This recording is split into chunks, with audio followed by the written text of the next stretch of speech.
سیدنا شفیعنا حبیبنا و مولانا محمد مبارک وسلم صلاۃ و سلام علیک یا رسول اللہ صلی اللہ تعالی علیہ وسلم۔ حضرات، ابھی میں نے خطبہ مسنونہ کے بعد جس آیت کریمہ کی تلاوت کرنے کا شرف حاصل کیا، پروردگار عالم قرآن مقدس میں ارشاد فرماتا ہے وَبِالْوَالِدَيْنِ إِحْسَانًا، اپنے والدین کے ساتھ اچھا برتاؤ کرو، حسن سلوک پیش کرو۔ حضرات، حضرت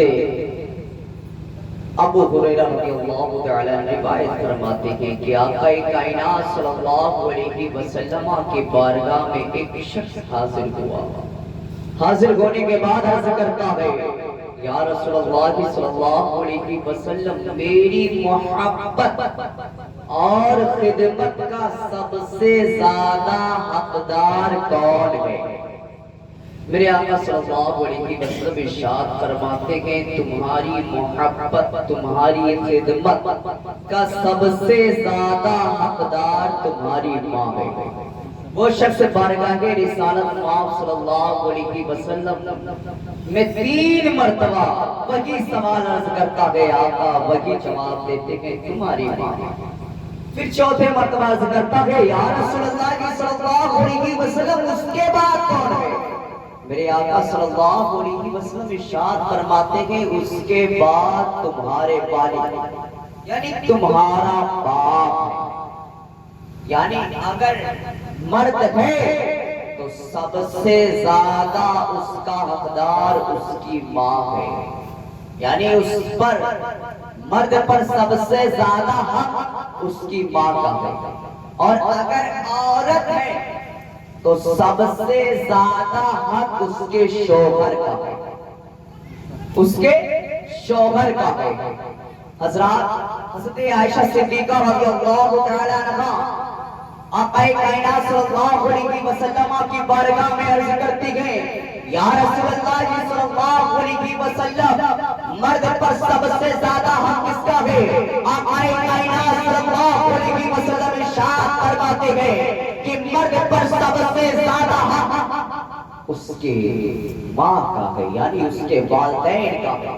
پھر حضرت عائشہ صدیقہ رضی اللہ تعالی عنہا آقا کائنات صلی اللہ علیہ وسلم کی بارگاہ عالیہ میں عرض کرتی ہے یا رسول اللہ، عورت پر سب سے زیادہ حق کس کا؟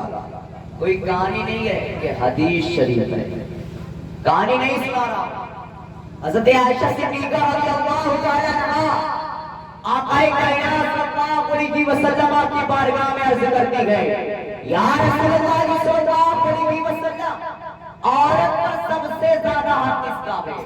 تو آقا کائنات صلی اللہ علیہ وسلم ارشاد فرماتے ہیں عورت پر سب سے زیادہ حق اس کے شوہر کا، یعنی والدین کا حق جب تک شادی لڑکی کی نہیں ہوئی تب تک والدین کا حق ختم نہیں ہوتا ہے۔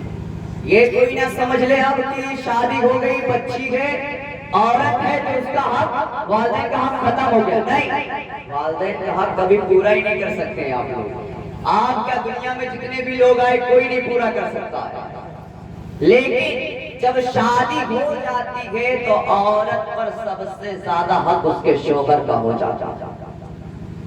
حضرات، رب کائنات نے ہمیں دنیا میں بھیجا ہے، ہمیں بے شمار نعمتوں سے نوازا ہے۔ پروردگار عالم کا لاکھ لاکھ شکر و احسان ہے، اور پروردگار عالم خود قرآن مقدس میں ارشاد فرماتا ہے لَقَدْ خَلَقْنَا الْإِنسَانَ فِي أَحْسَنِ تَقْوِيمٍ، ہم نے انسان کو اس کے عقل، اس کے شکل اور اس کے جسم کے لحاظ سے بڑا ہی خوبصورت بنایا ہے۔ حضرات، آج جب کسی سے جھگڑا ہو جاتا ہے، کسی کو بول دیتا ہے، لاٹھی ڈنڈا اٹھا کر چلاتا ہے، کیسے بولا ہے آج ختم کر دینا ہے۔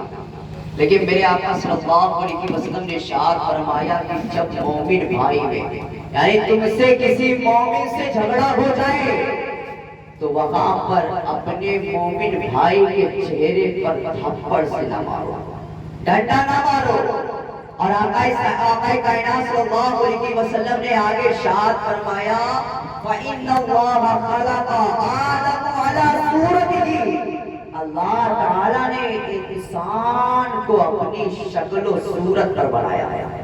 اب اعتراض یہاں پر ہو گیا کہ رب کائنات ہاتھ سے پاک ہے، پیر سے پاک ہے، جسم سے پاک ہے، رب کائنات ہر لحاظ سے پاک ہے، تو پھر آقا کائنات صلی اللہ علیہ وسلم نے یہ کیسے فرما دیا کہ پروردگار عالم نے تم کو اپنی شکل و صورت پر بنایا ہے؟ اللہ اکبر کبیرہ، میرے ملت کے نوجوانوں، پروردگار عالم نے اس لیے نہیں فرمایا ہے کہ میں نے اپنی شکل و صورت پر تمہیں بنایا ہے، بلکہ اس لیے فرمایا ہے تاکہ تمہاری تعریف ہو جائے گی، اور جب تمہاری تعریف ہو جائے گی تو میری عبادت کثرت کے ساتھ۔ اس لیے پروردگار عالم نے فرمایا ہے کہ میں نے تمہیں اپنی شکل و صورت پر بنایا ہے، لیکن آج کام تو الٹا ہو گیا۔